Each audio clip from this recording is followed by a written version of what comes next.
हाँ भाई नमस्कार, रामलालो, श्यामलालो, सुंदर कन्याओं, मौज चल रही है, पढ़ाई चल रही है सर, पढ़ाई चल रही है, जोरदार चल रही है, मजेदार चल रही है।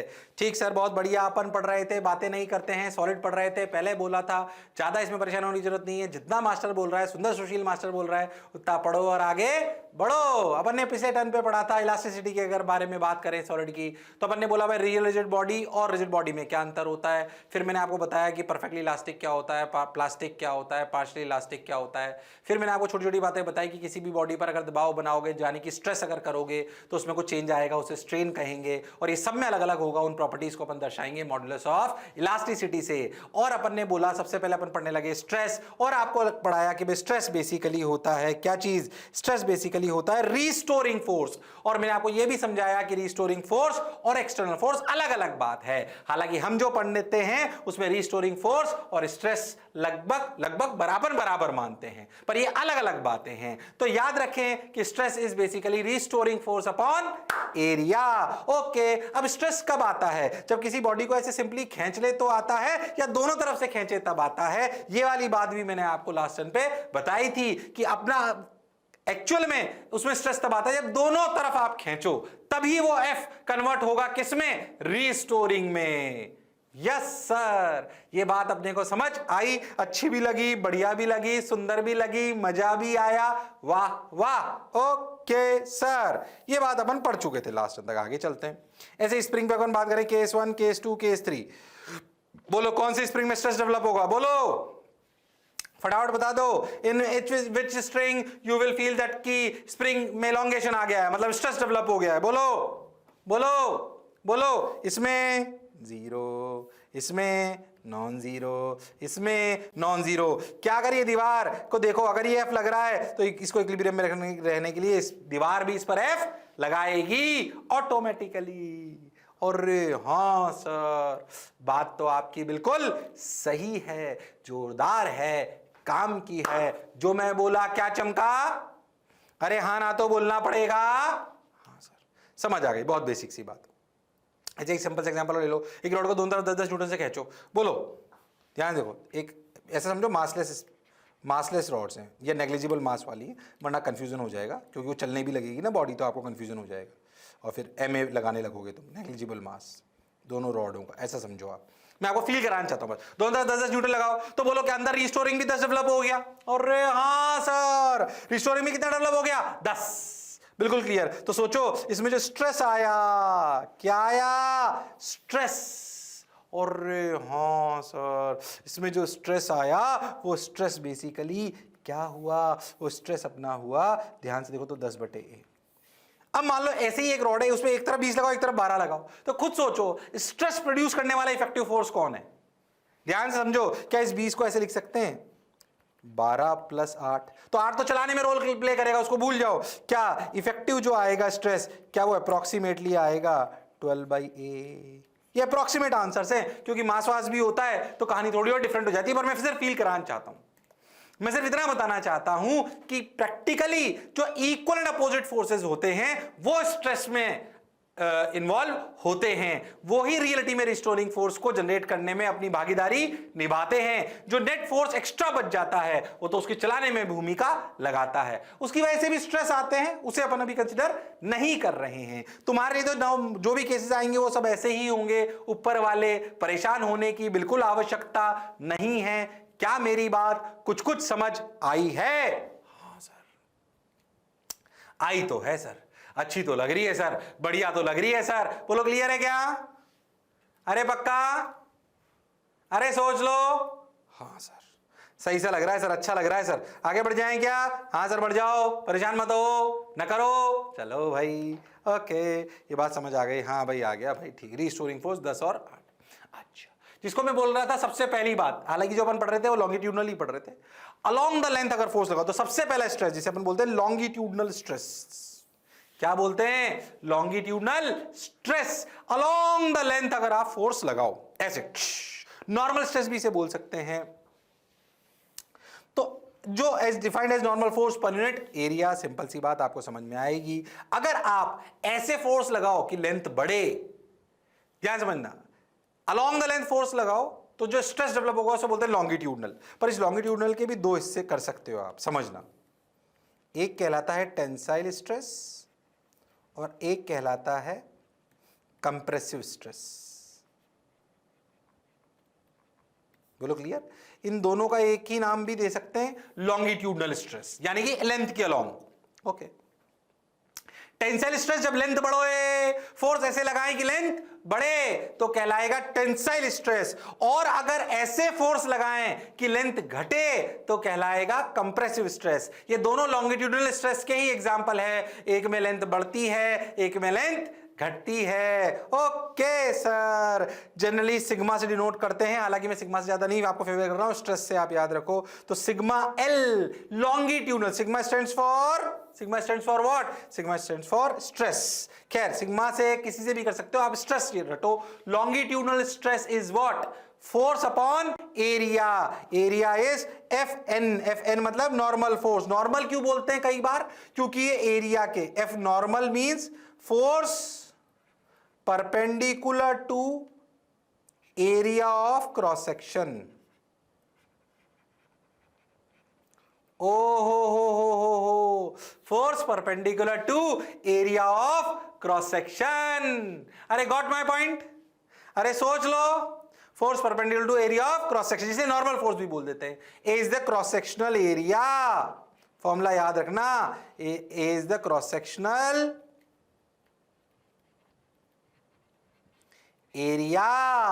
अरे हाँ सर, बात तो आपकी बिल्कुल सही है, जोरदार है, जबरदस्त। सिंपल, टेंसाइल स्ट्रेस लेंथ बढ़ाएगा, कंप्रेसिव स्ट्रेस लेंथ घटाएगा। ये दोनों लॉन्गिट्यूडनल स्ट्रेस कहलाते हैं। सिंपल सी कहानी है, अलोंग द लेंथ लगाते हैं।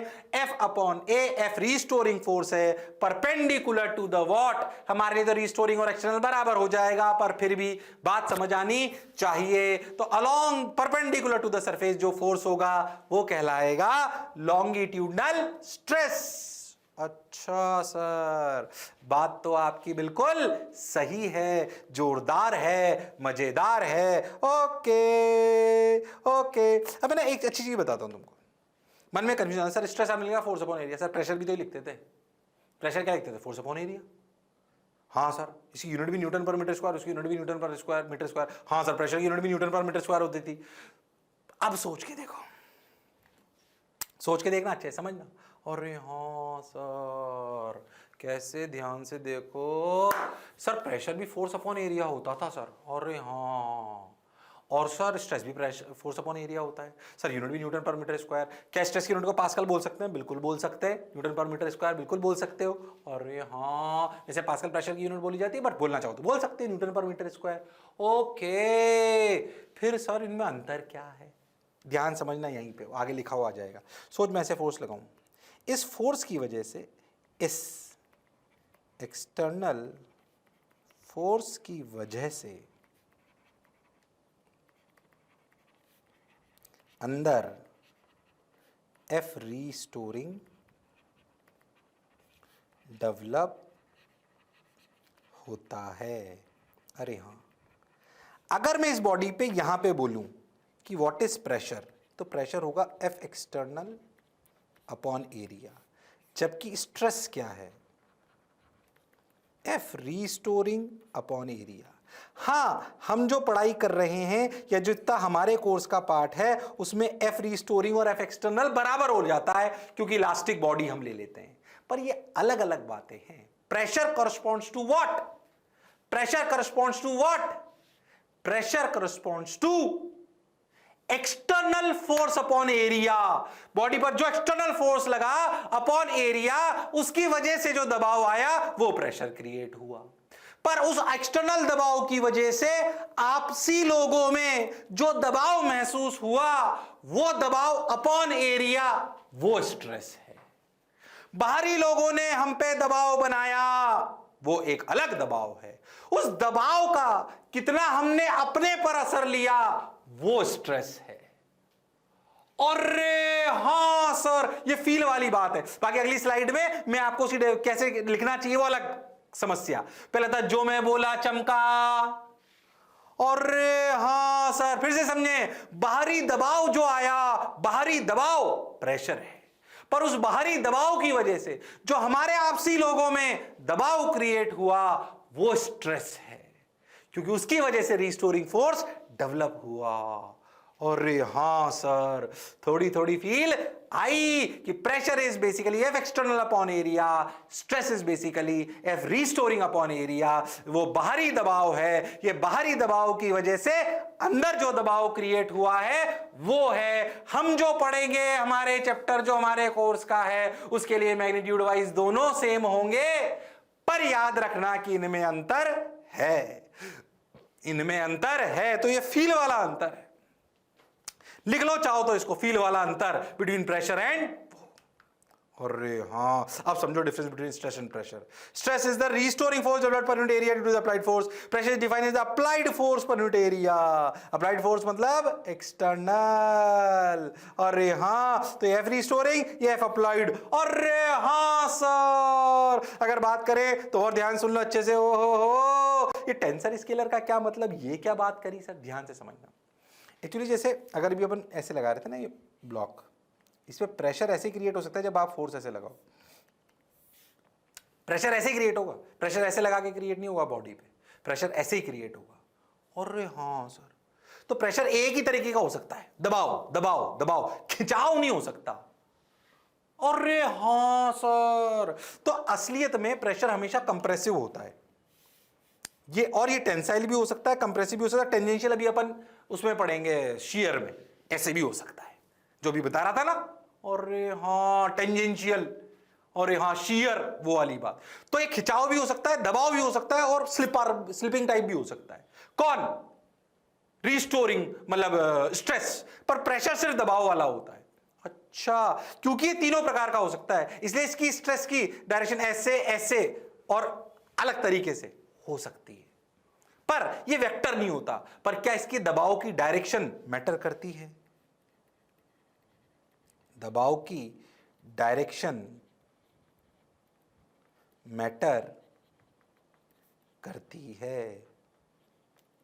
अरे हाँ सर, टेंसर क्वांटिटी याद करो, वेक्टर में बोली थी। टेंसर क्वांटिटी वो होती है जिन जो होती स्केलर जैसी हैं, पर उनकी डायरेक्शन मैटर करती है। प्रेशर कैसी क्वांटिटी है? स्केलर, क्योंकि ऑलवेज कंप्रेसिव होती है, क्योंकि ऑलवेज कंप्रेसिव होती है। अच्छा सर, तो स्ट्रेस की डायरेक्शन मैटर करती है, ऐसे लग रहा है, तभी तो अलग टाइप के स्ट्रेस बोल रहे हैं अपन, टेंसाइल, कंप्रेसिव, टेंजेंशियल। अरे हाँ, वो डायरेक्शन के अंतर की वजह से ही तो है। पर क्या ये वेक्टर लॉ को फॉलो करता है स्ट्रेस? नहीं, ये वेक्टर लॉ को फॉलो नहीं करता। मतलब इसकी डायरेक्शन मैटर करती है कि स्ट्रेस कैसे लगा तो बॉडी कैसे फैलेगी, पर ये वेक्टर लॉ को फॉलो नहीं करता। ऐसी क्वांटिटी जिनकी डायरेक्शन मैटर करे पर वो वेक्टर लॉ को फॉलो ना करे, उन्हें क्या बोलते हैं? टेंसर। और जिन पे सिर्फ एक ही प्रकार की बात हो उन्हें क्या बोलते हैं? स्केलर। और क्योंकि प्रेशर में अंतर है। पहले तो जो बोला चमका, अरे सोच लो, अरे हाँ ना तो बोलना पड़ेगा। टेंसर क्वांटिटी वो होती है जो वेक्टर लॉ को फॉलो नहीं करती हैं पर उनकी डायरेक्शन की इंपॉर्टेंस होती है, ये याद होना चाहिए। और फील के साथ आपको टेंसर यानी टेंसर नहीं, आपको प्रेशर और स्ट्रेस में अंतर समझ में आना चाहिए। हालांकि हम जो पढ़ने वाले हैं उसके लिए जो प्रेशर और हम जो पढ़ेंगे उसमें मैग्नीट्यूड ऑफ प्रेशर और मैग्नीट्यूड ऑफ स्ट्रेस सेम रहेगा, आपको उसके अंदर ज्यादा घुसने की जरूरत नहीं है। पर एक फील वाला अंतर समझ में आना चाहिए कि what is the basic difference between stress and pressure. Stress and pressure, okay.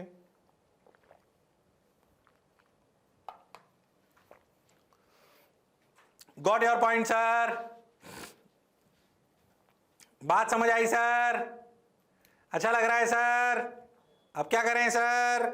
आगे बढ़ो, बढ़ते चलो, चलते चलो, फिरते फिरो, आओ। हाँ सर, स्ट्रेस समझा सर मैं। अभी लॉन्गिट्यूडनल स्ट्रेस ही समझियो तुम, और स्ट्रेस का अंतर मैंने प्रेशर से समझा भी दिया। अभी से लॉन्गिट्यूडनल स्ट्रेस समझियो, एफ रिस्टोरिंग अपॉन एरिया।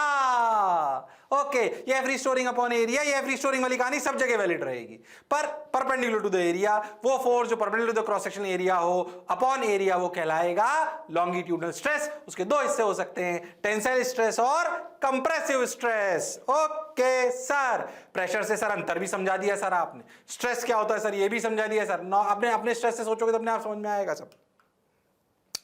इस स्ट्रेस से, इस फोर्स की वजह से क्या या तो बॉडी लंबी हो जाएगी या बॉडी कंप्रेस हो जाएगी। अगर ऐसे लगाओगे तो छोटी हो जाएगी, ऐसे लगाओगे तो लंबी हो जाएगी।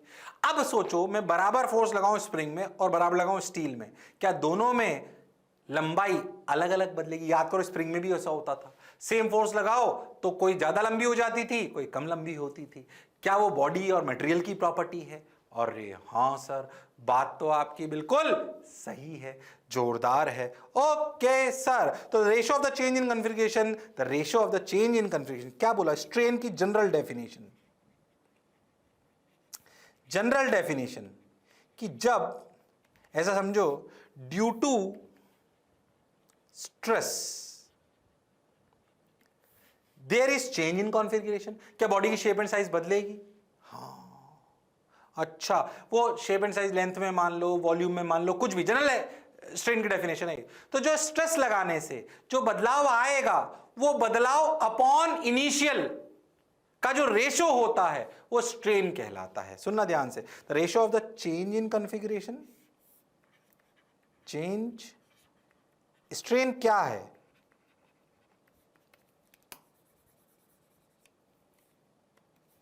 बदलाव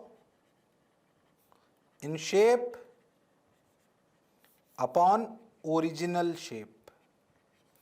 अब अगर आप ये लेंथ के लिए करोगे तो लेंथ की बात हो जाएगी, एरिया के लिए करोगे तो एरिया की हो जाएगी, वॉल्यूम के लिए बात करोगे तो वॉल्यूम के लिए हो जाएगी।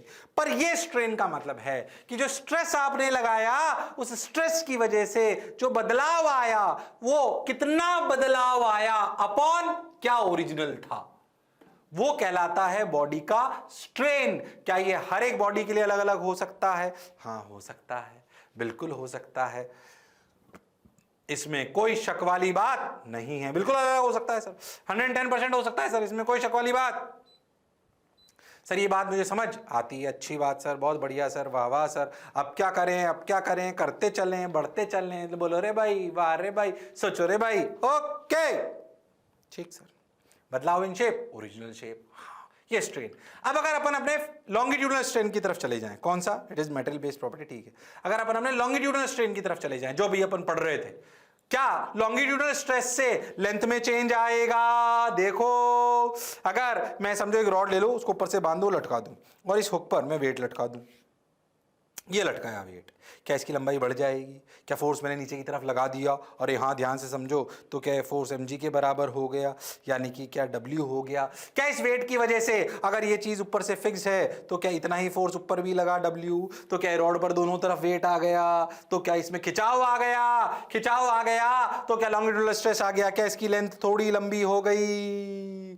और हाँ सर, तो प्रीडोमिनेंटली इसकी लेंथ में बदलाव आया, मान लो कि लेंथ में बदलाव आया डेल्टा एल, तो बदलाव क्या आया? डेल्टा एल, और इनिशियल क्या था? एल, तो ऐसे E L, L longitudinal represent कर रहा है, ठीक है। ये कहलाएगा लॉन्गिट्यूडनल स्ट्रेन। क्या कहलाएगा?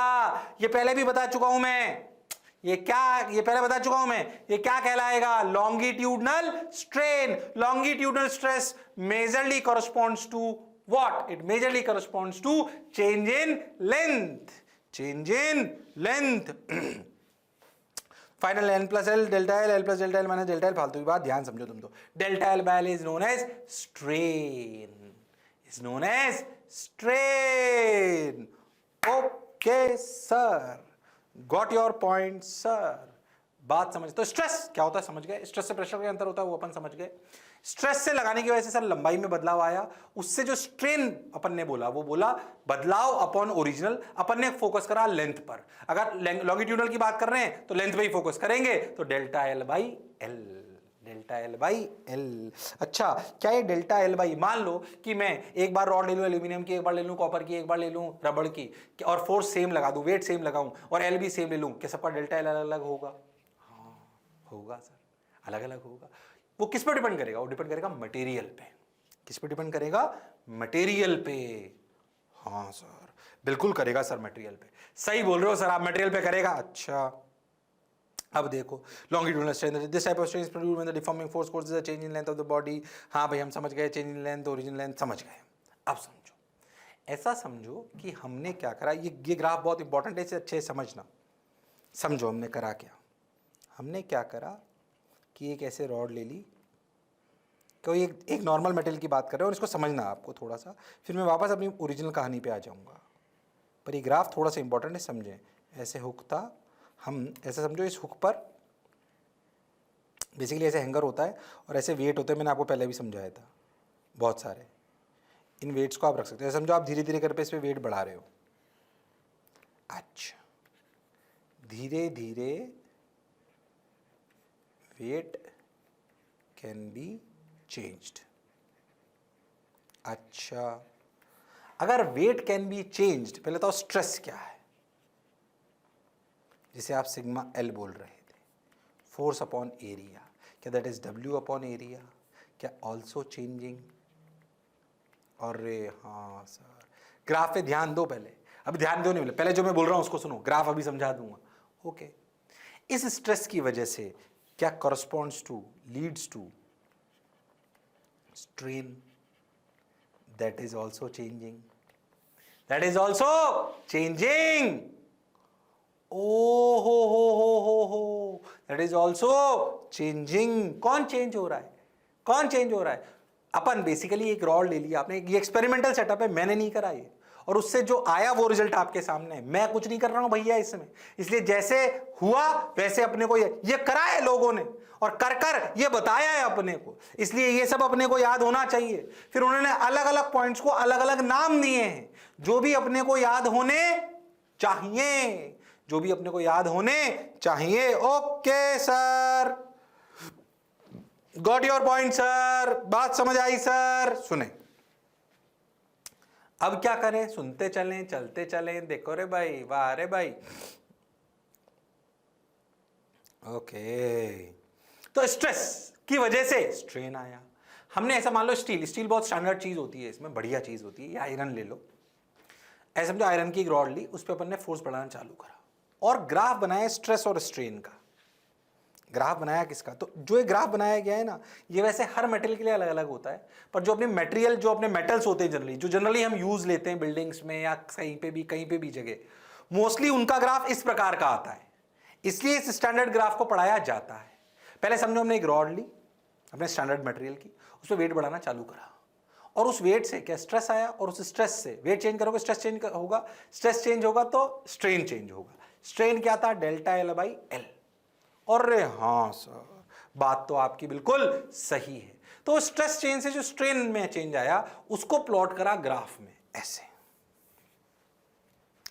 हम स्ट्रेस बढ़ाते गए तो स्ट्रेन बढ़ता गया, हमने स्ट्रेस बढ़ाया स्ट्रेन बढ़ा, देखो स्ट्रेस बढ़ाया स्ट्रेन बढ़ा, स्ट्रेस बढ़ाया स्ट्रेन बढ़ा, स्ट्रेस बढ़ाया स्ट्रेन बढ़ा, स्ट्रेस। अच्छा, यहां से लेकर यहां तक हमने क्या देखा कि भाई stress is directly proportional to strain. ओ हो, मतलब ये स्ट्रेट लाइन, ये हमने ऑब्जर्व करा, मैंने नहीं करा, मैंने कोई अपनी थ्योरी नहीं बनाई है। याद रखें कि ए पॉइंट तक ग्राफ बिल्कुल स्ट्रेट लाइन चला, कुबाच, मतलब स्ट्रेस और स्ट्रेन डायरेक्टली प्रोपोर्शनल है, मतलब उनमें स्ट्रेट लाइन है। ओ हो, सही बताऊं तो हमारा चैप्टर ओ से ए में ही खत्म हो जाएगा। यही हमारी इलास्टिक लिमिट कहलाएगी, और यहीं पे अपन पढ़ेंगे जिसे अपन हुक्स लॉ के नाम से जानेंगे। हमें इतना ही पढ़ना है बस, ओ से ए, क्योंकि हम जो भी चीज पढ़ेंगे वो मानेंगे कि वो ओ से ए के बीच में लाई कर रही है, पर हम आगे का थोड़ा सा पढ़ लेते हैं। ओ से ए तक बढ़िया चलता रहा, हमने फिर फोर्स बढ़ाया। अब हमने देखा कि फोर्स बढ़ाया तो स्ट्रेन बढ़ा, और थोड़ा सा ज्यादा बढ़ा, अब स्ट्रेट लाइन नहीं रहा, यह स्ट्रेट लाइन नहीं है। फिर मैं कह रहा हूं जैसे मुझे याद है, याद होना चाहिए, ए से बी पहुंच गए। ओ हो, अब इनके नामकरण सुन देख ध्यान से, ए से बी तक पहुंच गए। यहां तक खास बात क्या थी समझना, हमने ना बीच बीच में कुछ एक्सपेरिमेंट भी करे। क्या करे, सुने ध्यान से। हमने क्या करा, ऐसा समझो कि मैं क्या करता था ना, ऐसे करता था एक्सपेरिमेंट को। कैसे? मैंने ऐसे समझो कि है ना, क्या करता था समझना अच्छे से। मैंने ऐसा करा कि मैंने ऐसे वेट लटकाया, ऐसे रॉड ली और उस पर वेट लटकाया, ठीक, लटकाया, अच्छा लगा सर। ऐसा समझो कि हमने 1 किलो का वो रखा वेट, ठीक, आधा किलो के होते हैं वैसे, 100 ग्राम के भी ले सकते हो, जैसे आप लेने लो। ऐसा समझो अपने 100 ग्राम का लिया, 100 ग्राम का रखा, फिर वो थोड़ा सा लंबा हुआ, फिर डेल्टा एल मेजर कर लिया, अच्छा लगा। फिर वही 100 ग्राम हटा के देखा तो क्या वापस वो अपनी जगह पे चला जाना चाहिए? चला गया, हम बहुत खुश। अरे हाँ, यानी कि ये बॉडी बिल्कुल इलास्टिक की तरह एक्ट कर रही है। फोर्स लगाया, खिंच गई, हटाया, वापस वहीं चली गई। अरे हाँ, ऐसा होता रहा कहां तक? ए तक। लगाया, हटाया, लगाया, हटाया, हटाया तो वापस वहीं, लगाया, हटाया, हटाया तो वापस वहीं, ए तक ऐसा होता रहा। ए के बाद स्ट्रेस और स्ट्रेन अब प्रोपोर्शनल नहीं रहे, डायरेक्टली प्रोपोर्शनल नहीं आए, क्योंकि अब स्ट्रेट लाइन नहीं है ए से बी में। पर यह हुआ यहां पर stress is not directly proportional to strain, but body regains its original position. ओ हो, अरे पक्का, अरे सोच लो। अरे हाँ सर, ए तक तो स्ट्रेस और स्ट्रेन स्ट्रेट लाइन ही थे, ए से बी तक में स्ट्रेट लाइन नहीं थे, पर यह बात वैलिड थी कि वेट हटाओ, सॉरी लगाओ और हटाओ तो बॉडी अपनी शेप रिगेन कर लेगी। यस सर, बात समझ आई। मतलब बी तक, ऐसा सिर्फ बी तक होता, उसके बाद क्या होता अभी बात करेंगे। यानी कि बी तक, यानी कि बी तक, ओ हो, यानी कि बी तक बॉडी अपनी, वो बी वेट तक, बी स्ट्रेस तक, आप ऐसा समझो, बी स्ट्रेस तक अपनी बॉडी अपनी शेप वापस रिगेन कर लेती है। मतलब ये कहलाता है इलास्टिक रीजन। देखिए लिखा हुआ इलास्टिक रीजन। अरे हाँ सर, ओ हो, अब ये नामकरण आ रहे हैं, इनको रटना पड़ेगा, ध्यान से समझना। ओ हो, ए से बी, ओ से A straight line proportional to stress strain, A से B shape is regain but stress is not proportional to strain. ये बात समझना। अरे हाँ, यहां से लाकर यहां तक कहलाता है इलास्टिक रीजन। ओ हो, अरे वाह सर। तो जो बी पर स्ट्रेस होता है ना, स्ट्रेस एट बी, वो कहलाता है इलास्टिक लिमिट, ठीक। और यील्ड स्ट्रेंथ,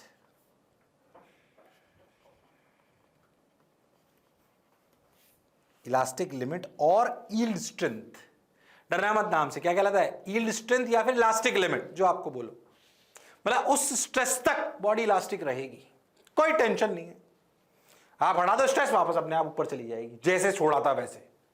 अच्छा, अब तू समझ, बी पॉइंट आ गया, बी के बाद बी पॉइंट आ गया। अब समझ, बी के बाद तू 100 ग्राम और लगा, और 100 ग्राम लगाएगा तो स्ट्रेन बढ़ेगा, बढ़ा, बिल्कुल ठीक।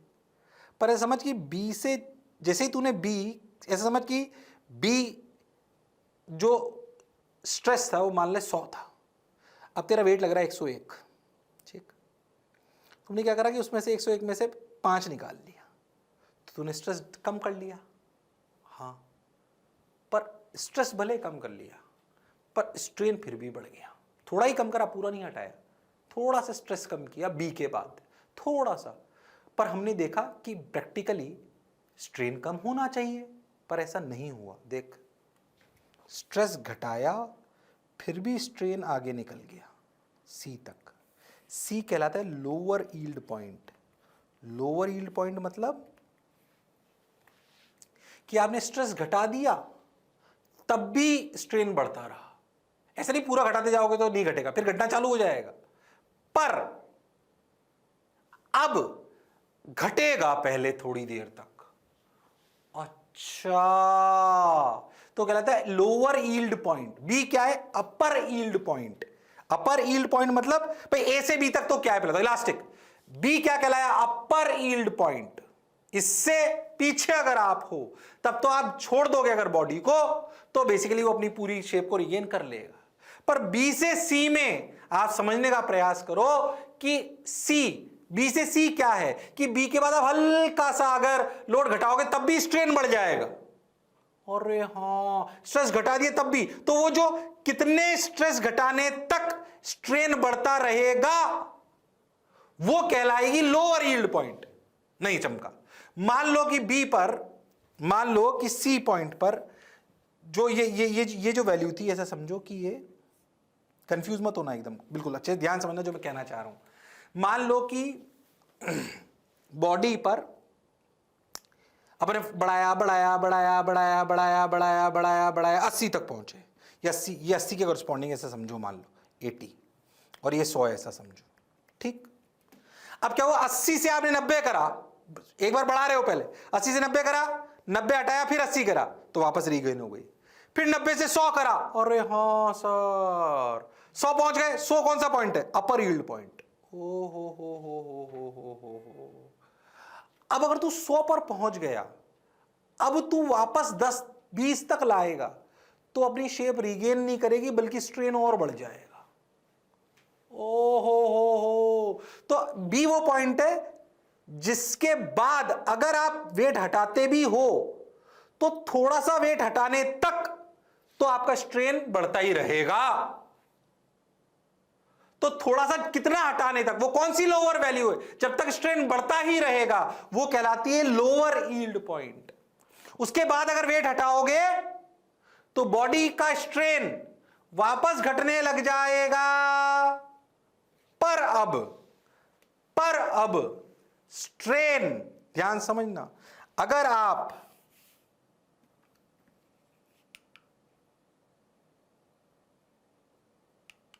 उसी पे लिखते हैं,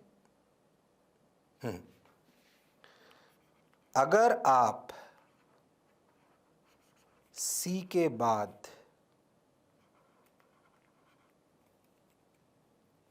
या समझो सी पर, ये यहां पर ऐसे, कंफ्यूज मत हो ना,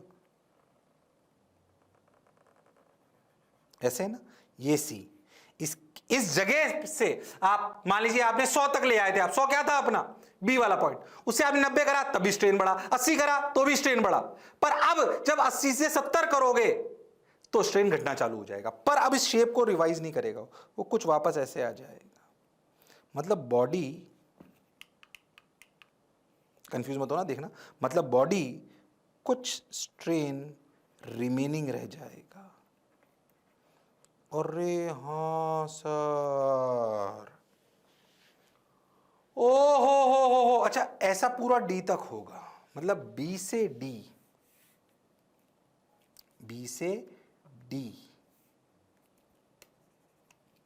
यील्डिंग अकर्स, समझ में आएगा। यील्डिंग मतलब क्या, upper yield point, lower yield point, मतलब स्ट्रेस घटाने पर भी स्ट्रेन बढ़ता रहा, पर एक लिमिट पे स्ट्रेस घटाने के बाद फिर नहीं बढ़ा, एक लिमिट तक ही घटा, मतलब बढ़ा। बी से सी वो रीजन है जब स्ट्रेस घटाया फिर भी स्ट्रेन बढ़ा, चीज टूटी नहीं है। अच्छा, अब सी से डी जब अपन चले तो सी से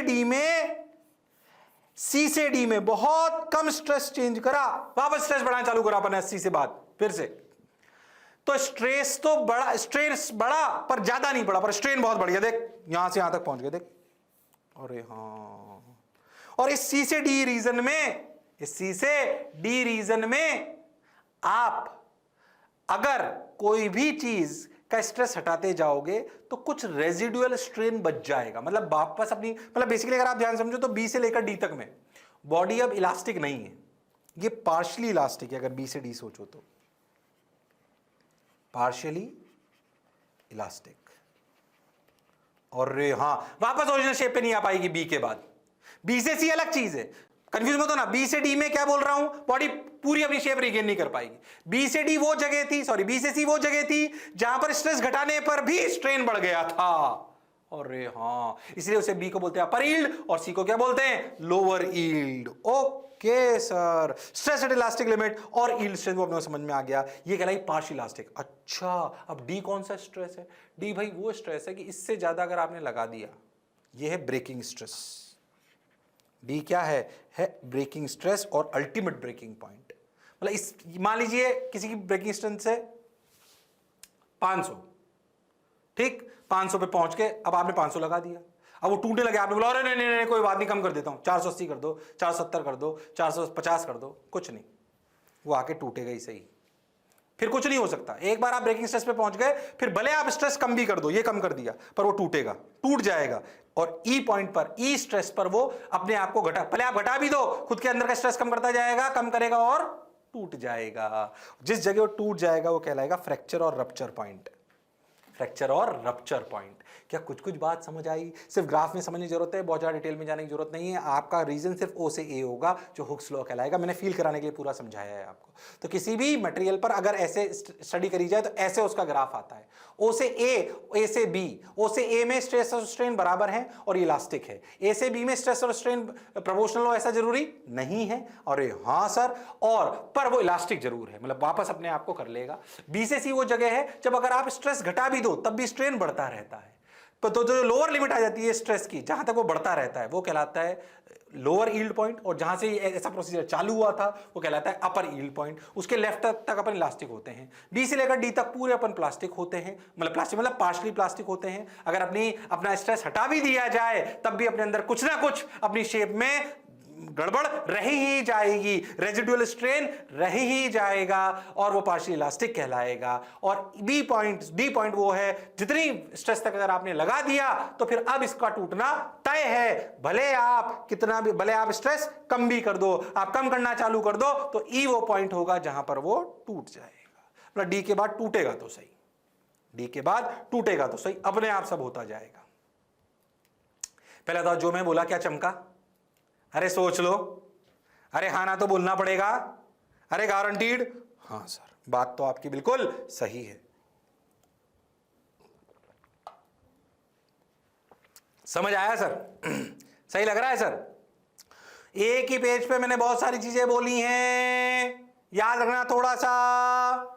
okay sir, got your point sir.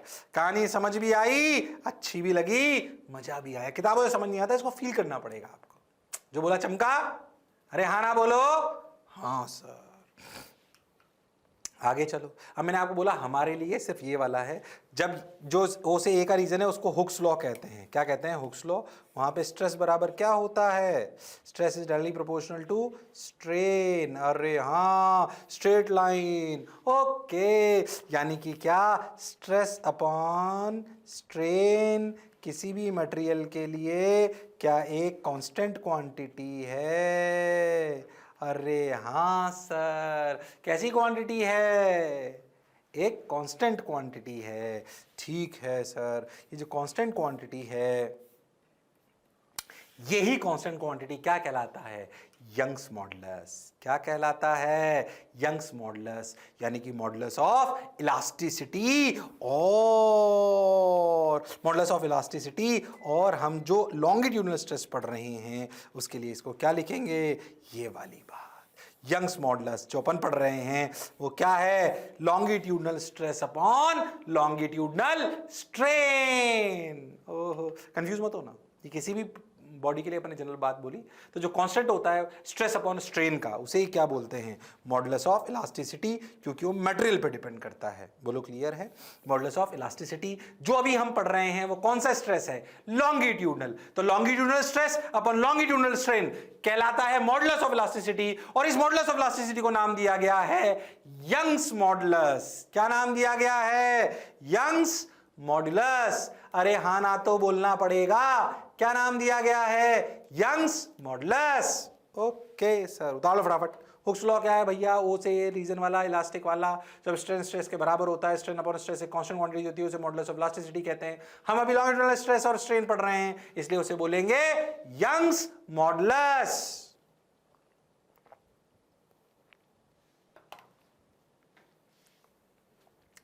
ये हार्डकोर मटेरियल की प्रॉपर्टी है। ओके सर, ये हार्डकोर किसकी प्रॉपर्टी है? मटेरियल की। परेशान होने की जरूरत नहीं है।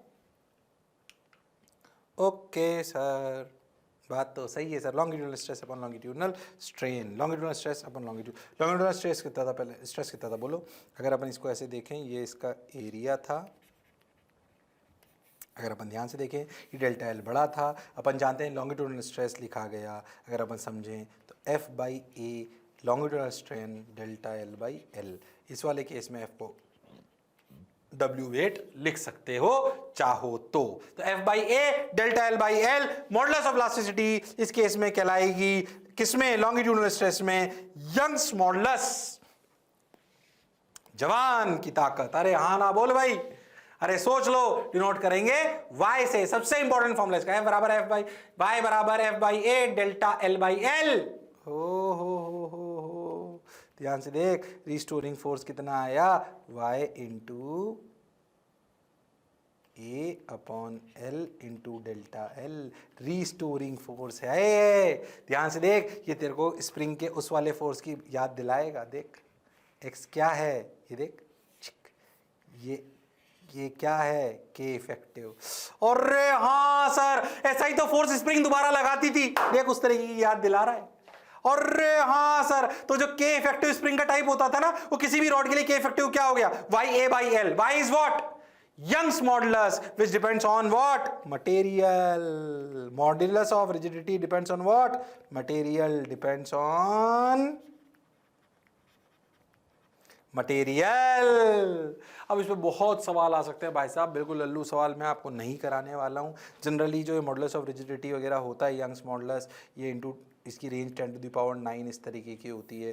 मैं कोई भी सवाल बना लूँ ऐसे, आप समझो, समझना, मैं आपसे बोलूँ स्टील, सबसे ज़्यादा जनरली ये स्टील का होता है, स्टील का होता है शायद 200 into 10 to the power 9, exactly मेरे को याद नहीं, शायद इतना होता है।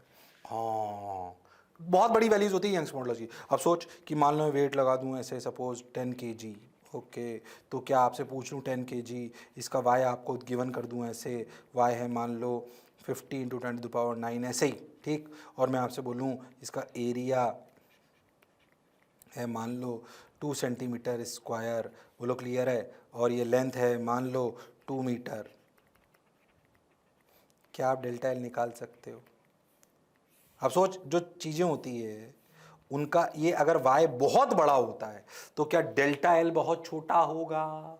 इसीलिए वो स्टील के केस में, आयरन के केस में नॉर्मल लोड वोड से हमें नज़र नहीं आती, क्योंकि ये y यानी कि यंग्स मॉडुलस यानी कि मॉडुलस ऑफ रिजिडिटी बहुत ज़्यादा होती है। क्या सवाल कर सकते हो, होमवर्क लिख लो चाहो तो, ऐसे सवाल करा नहीं रहा हूँ मैं, टाइम पास है, बिल्कुल फॉर्मूला ढंग से समझ में आना चाहिए, वैल्यू लगानी आनी चाहिए, बिल्कुल बेसिक सवाल आते हैं इनमें।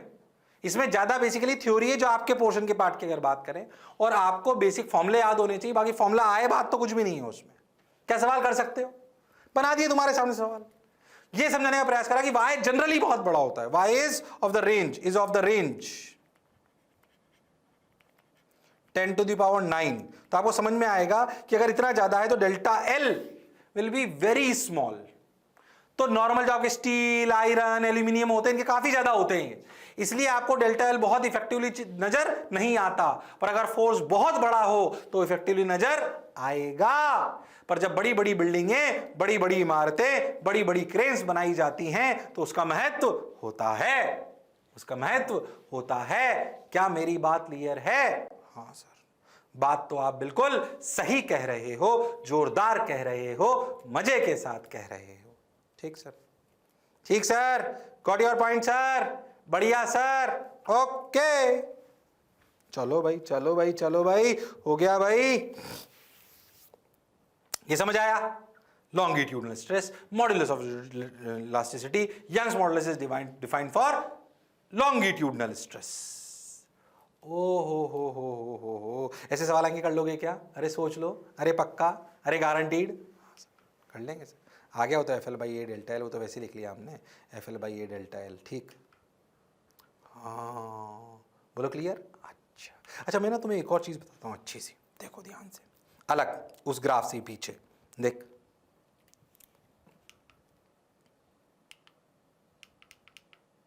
कहाँ बताऊँ, यहीं बताता हूँ। हाँ सुन, जैसे मैं तेरे को बताता हूँ कि कौन सा मटेरियल ज्यादा इलास्टिक कहलाएगा। एक सवाल है, मान लो कौन सा मटेरियल ज्यादा इलास्टिक कहलाएगा। मान लो मैं आपसे एक सवाल पूछूं, जो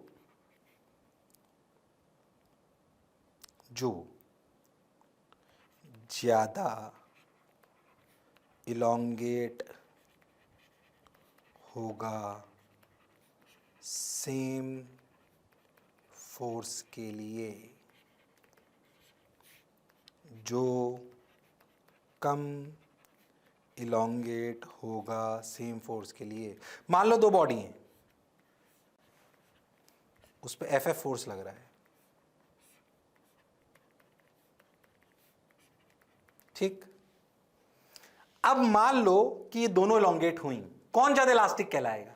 जो ज्यादा खिंची या जो कम खिंची? सेम फोर्स है, सेम लेंथ है, बोलो बोलो बोलो, कौन ज्यादा इलास्टिक कहलाएगा? जो ज्यादा खिंचेगी वो क्या ज्यादा इलास्टिक कहलाएगा? ऐसा अपने को नॉर्मल लाइफ में लगता है कि जो ज्यादा खिंचाओ ज्यादा इलास्टिक। नहीं, फिजिक्स की लैंग्वेज में वो ज्यादा इलास्टिक कहलाएगा जो कम इलोंगेट होगा सेम फोर्स के लिए। याद रखना ये बात, जो कम इलोंगेट होगा सेम फोर्स के लिए। जैसे मान लो आप आयरन और स्टील को लटका दो और सेम फोर्स लगाओ, तो स्टील कम इलोंगेट होगी आयरन से, उसका वाई ज्यादा होता है, पर वो ज्यादा इलास्टिक कहलाती है। हमारी नॉर्मल भाषा से अलग है ये बात। जनरली बच्चे कंफ्यूज हो जाते हैं, सर इलास्टिक मतलब जो ज्यादा फैला। नहीं, जो सेम फोर्स पे कम फैला वो ज्यादा इलास्टिक कहलाता है। याद रखना, जो सेम फोर्स पे कम फैला वो ज्यादा इलास्टिक कहलाएगा। और हां सर, जो कम फोर्स पे ज्यादा फैला वो कम इलास्टिक कहलाएगा।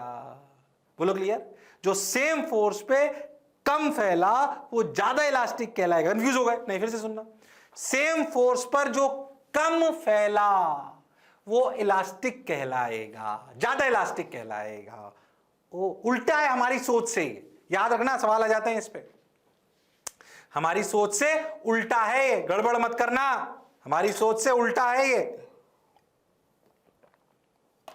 एक सवाल याद आ गया, बताता हूं। मान लो स्ट्रेस स्ट्रेन एक बॉडी के ऐसे, ये मटेरियल ए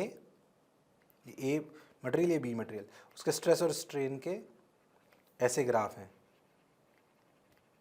ठीक। इलास्टिक रीजन में है, बस बताओ कौन ज्यादा इलास्टिक है? बताओ कौन ज्यादा इलास्टिक है? Which is more elastic? Which is more elastic?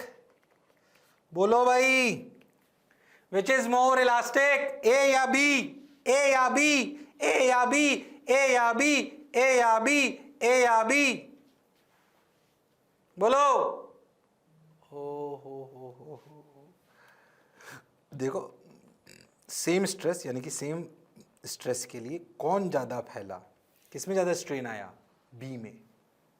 कौन कम फैला? ए में स्ट्रेन कम आया। फैलने का मतलब स्ट्रेन से है ना, और फोर्स का मतलब स्ट्रेस से। Okay, A is more elastic. याद रखना, ये हमारी नॉर्मल लाइफ की भाषा से थोड़ा अलग है। क्या अलग है सर? अलग ये है कि भाई जो कम स्ट्रेन शो करे सेम फोर्स के लिए वो ज्यादा इलास्टिक कहलाता है। याद रखना इस बात को, इस बात को याद रखना, नहीं तो जनरली बच्चे कंफ्यूज हो जाते हैं। पर तुम तो अच्छे बच्चे हो, अरे हाँ ना तो बोलो, तुम तो शानदार हो क्योंकि तुम्हारा मास्टर है जोरदार। Okay sir. हाँ, मैं भावुक नहीं हो रहा ज़्यादा, इसमें बहुत कुछ हो सकता है पढ़ाने को, तुम्हारे लिए बहुत ज़्यादा जरूरत नहीं है। आ जाओ, ये बात भी समझ आई सर। कौन मटेरियल ज़्यादा इलास्टिक कहलाएगा? जो सेम फोर्स के लिए कम फैलेगा। ओके, एक अच्छा सवाल भी कराया, देखो। अरे हाँ सर, खैर मैं अपनी कहानी से भटक गया, चीज नहीं याद आ गई। नहीं क्या मतलब, मेरे को लगा बता देनी चाहिए, बता दी। चलो आ जाओ। ओहो, ये अपने का यंग्स मॉडुलस FL बाई, जो भी अपना जो अपन ने लिखा, क्या Young's modulus is F by A upon delta L by L, यानी कि FL by A delta L।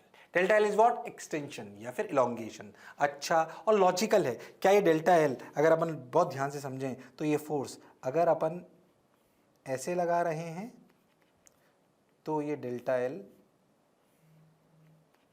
ऐसे है, पर अगर अपन फोर्स ऐसे लगा रहे हैं तो ये एल माइनस डेल्टा एल है। कंफ्यूज तो नहीं हो रहे? तो डेल्टा एल नेगेटिव आ जाएगा तो फोर्स उल्टा आ जाएगा, इसमें भी कोई शर्माने वाली बात नहीं है। ठीक सर, ठीक सर, बात समझ आ गई सर, अच्छा लग रहा है सर, आगे बढ़ो सर। ओके, बढ़ गया आगे। अब सोचो, जब हम किसी चीज में खिंचाव डालेंगे, ध्यान से सुनना, जब हम किसी चीज में खिंचाव डालेंगे तो उसमें खिंचाव आएगा। तुम्हें नहीं लगता उसके अंदर एनर्जी स्टोर होगी? हमने ध्यान समझो, तो अगर हमने किसी चीज को ऐसे खींचा, देखो तो इधर भी खींचा, इधर भी खींचा, क्या इन फोर्सेस ने, इधर फोर्स लगा तो इधर इलोंगेट हुआ, इधर फोर्स लगा तो इधर इलोंगेट हुआ, क्या इन दोनों फोर्सेस ने कार्य करा? क्या उस कार्य का कुछ हिस्सा मेरे अंदर भी स्टोर हो जाएगा?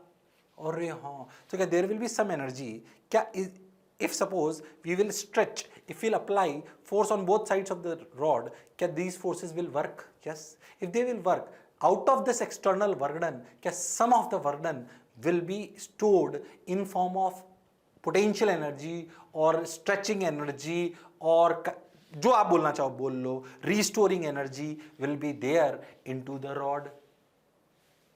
Yes sir, बात आपकी बिल्कुल सही है, जोरदार है, मजेदार है। अब क्या करें? हाँ सर, कुछ तो एनर्जी स्टोर होगी, वो एनर्जी पूछी गई है। A rod of area cross section A, natural length L and Young's modulus Y is fixed to a wall from one end as shown figure. If force F is applied from other end and the rod stretches by length delta L, then find out the elastic potential energy stored in the rod in steady state.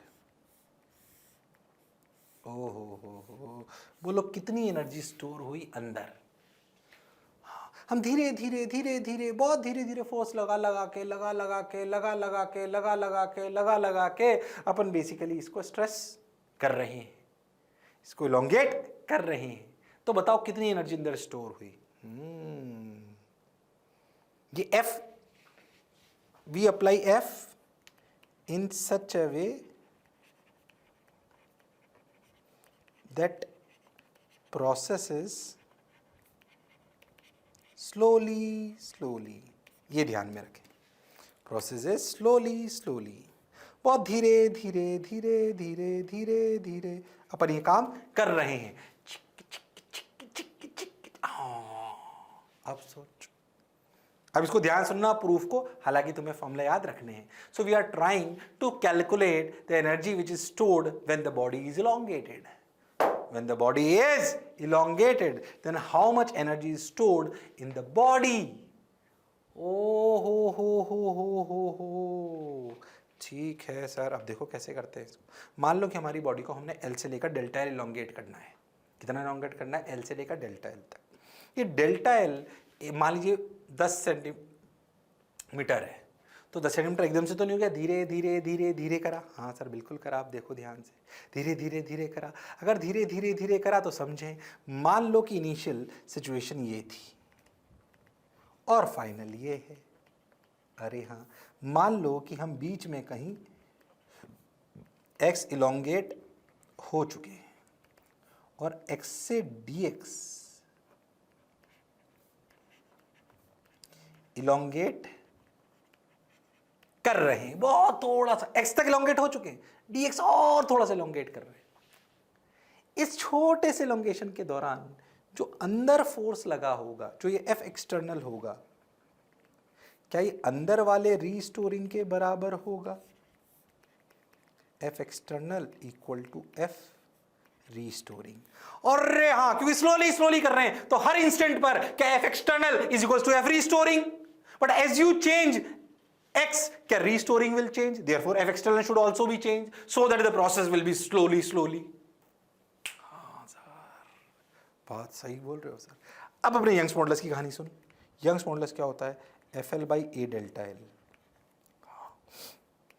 Young's modulus अगर है, इस जगह F की value, L अपना क्या है? L, और हाँ, और A कितना है? A अपना एरिया ऑफ क्रॉस सेक्शन है, जो भी अपनी वैल्यू है, और डेल्टा L कितना है इस समय? X। तो इस समय जो रीस्टोरिंग फोर्स है वो कितना है? YA by L into X. So that is equal to YA by L into X.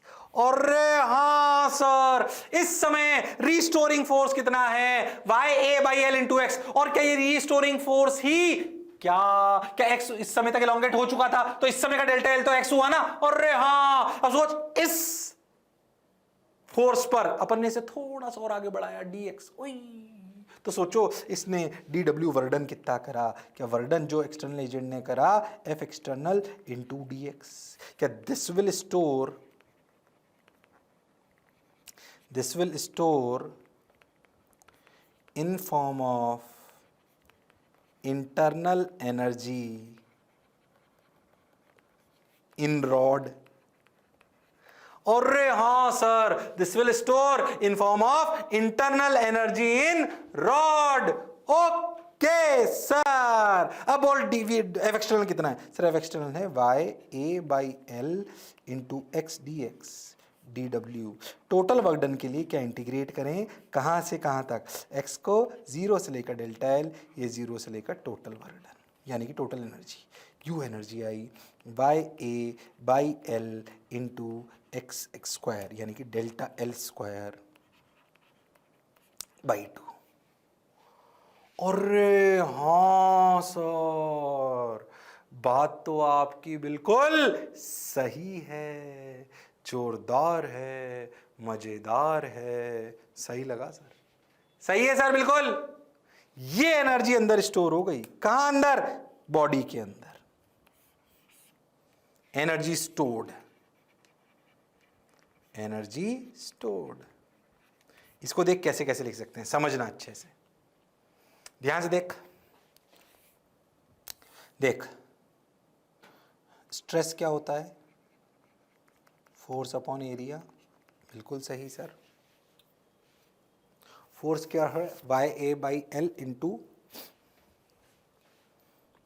जो भी अपन ने लिखा वो, ठीक. जो फाइनल स्ट्रेस अपने अंदर आया, जो फाइनल स्ट्रेस है अपने अंदर, यहां पर स्ट्रेस कितना है ये बताओ? यहां पर स्ट्रेस है F बाई A. बिल्कुल सही. Y बराबर F by A delta L by L, यानी कि Y into delta L by L. और हाँ, Y into delta L by L क्या कहलाएगा? स्ट्रेस. बिल्कुल सही. फाइनल सिचुएशन में तो देख यहाँ पे कैसे लिख सकते हैं? Y इंटू, सही कर रहा हूँ ना? हाँ, Y into delta L by L into delta L by, इसको ऐसे लिख रहा हूँ मैं ताकि तुम्हें फॉर्मूले बता पाऊँ. इसको ऐसे लिखो 1/2 YA बाई YA, ऐसे नहीं, रुको एक minute. Y delta L by L, Y delta L by L into delta L by L into L into A. क्या इसको ऐसे लिख सकता हूँ? सोचो पहले. अरे लिख सकता हूँ क्या? सोच के देखो. अरे सोच के देखो, लिख सकता हूँ क्या? अरे हाँ सर, क्या इसको लिख सकता हूँ? Half stress into strain. और हाँ, और L इंटू क्या? A क्या है? वॉल्यूम. अरे हाँ सर, तो सोच इसको और कैसे लिख सकता हूँ? Energy per unit volume. Energy, ये फॉर्मूला याद रखना है आपको. एनर्जी पर यूनिट वॉल्यूम होती है हाफ स्ट्रेस इंटू स्ट्रेन. ओ हो सर. और स्ट्रेस बराबर यंग्स मॉडुलस क्या होता है? यंग्स मॉडुलस होता है स्ट्रेस अपॉन स्ट्रेन. तो स्ट्रेस क्या होता है? Y into strain. तो इसको ऐसे भी लिख सकते हो, half Y into strain square. वैसे तुम्हें तो यही रटना है. एनर्जी, जब अपन किसी चीज को खींचते हैं तो उसके अंदर एनर्जी आती है. वो एनर्जी क्या होती है? Energy per unit volume. Energy per unit volume का फॉर्मूला आया हाफ. ये प्रूफ तो फील के लिए था. फॉर्मूला याद होना चाहिए. जब किसी चीज को खींचोगे, प्रूफ नहीं भी आया, कोई परेशान मत हो. हालांकि ठीक है, मैंने फील कराई है आपको अच्छे से समझाने के लिए, पर याद रखो कि जब आपने इसको एलोंगेट करा तो half stress into strain is the energy stored per unit volume. Is the energy stored per unit volume. Energy stored per unit volume, गड़बड़ करने की जरूरत नहीं है। Half stress into strain, half stress into strain. पहले था जो मैं बोला क्या चमका, अरे सोच लो, अरे गारंटीड। हाँ sir, half stress into strain. सही लग रहा है सर, बढ़िया लग रहा है सर, बिल्कुल यही याद रखना है आपको। प्रूफ तो फील के लिए कराया है। तो अगर किसी भी बॉडी में अगर आप एक्सटर्नल फोर्स लगाकर उसको डेल्टा एल एलोंगेट कर लेते हो तो उसके अंदर कितनी एनर्जी स्टोर हो जाती है per unit volume, half stress into strain. कोई आपसे टोटल एनर्जी पूछ ले तो half stress into strain into volume multiply कर दो, आंसर आ जाएगा।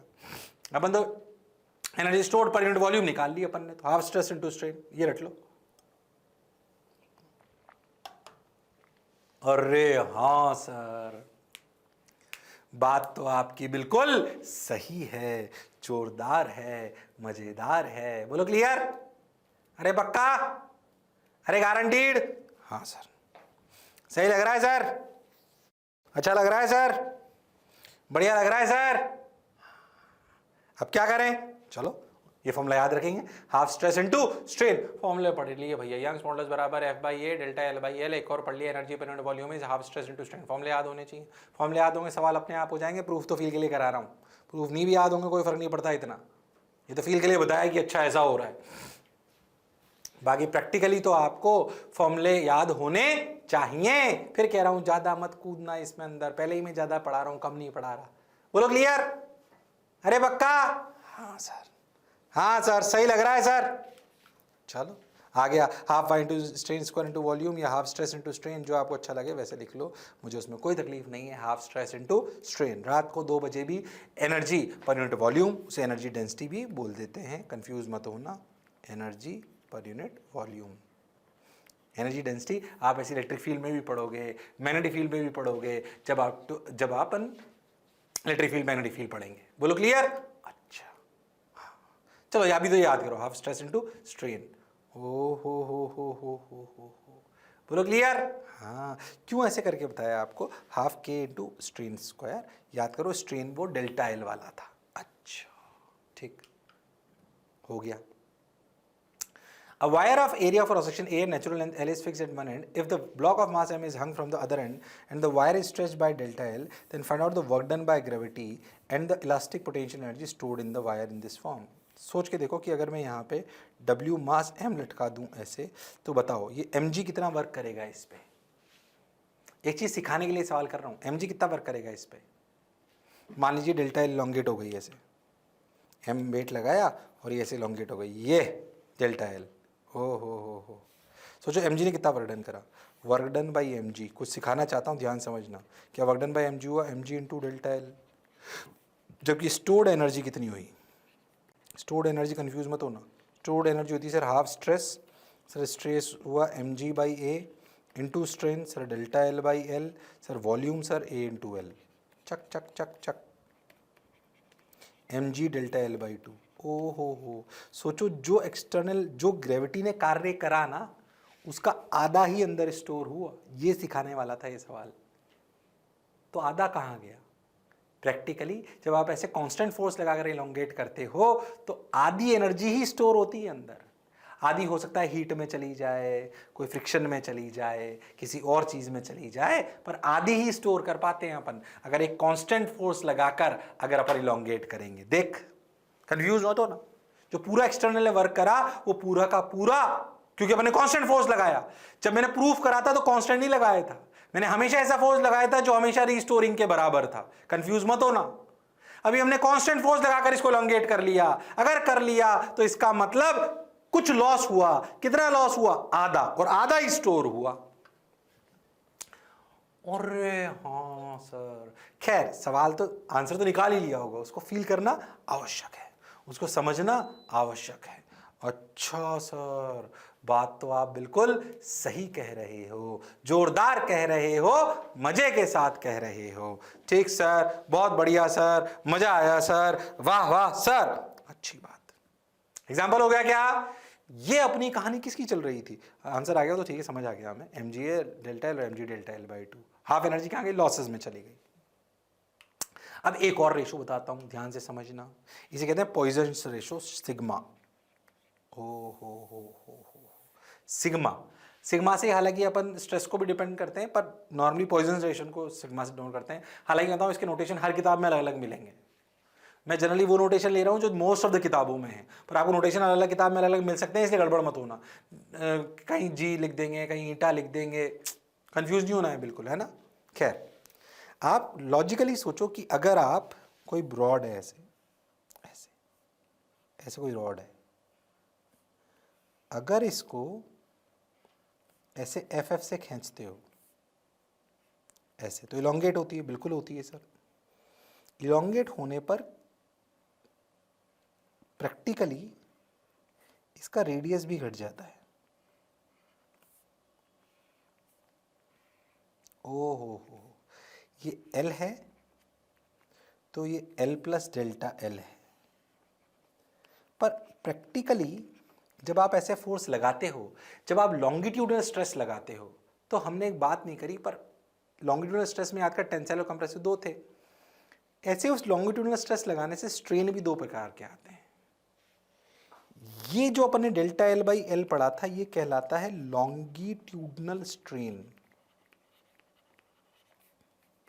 ठीक। अच्छा, पर प्रैक्टिकली ये जो इनका डायमीटर था ना, ये D और ये D माइनस डेल्टा D, ये भी बदलाव आता है। ओ हो, इस लॉन्गिट्यूडनल स्ट्रेस की वजह से क्या D में भी चेंज आता है, डायमीटर में। ओ हो, वो जो डायमीटर में चेंज आता है delta D by D, minus इसलिए लगा रहा हूं क्योंकि वो घट रहा है, वो कहलाता है लेटरल स्ट्रेन। याद रखने वाली बात है, वो क्या कहलाता है, lateral strain. When you apply force length changes, but at the same time diameter also changes. So एक बात याद रखनी है कि when you apply longitudinal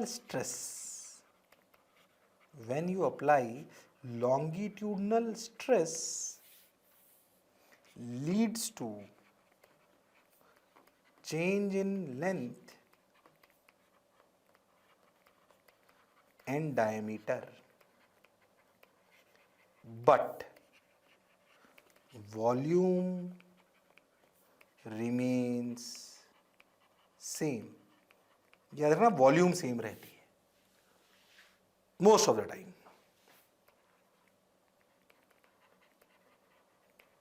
पर अपने को तो डेल्टा डी से मतलब है, तो जो डेल्टा डी बाई डी, जो डी में बदलाव आता है, उसका जो स्ट्रेन कहलाता है वो कहता है लेटरल स्ट्रेन। अब एक रेशो डिफाइन करा गया सिग्मा, जो बोला गया lateral strain upon longitudinal strain.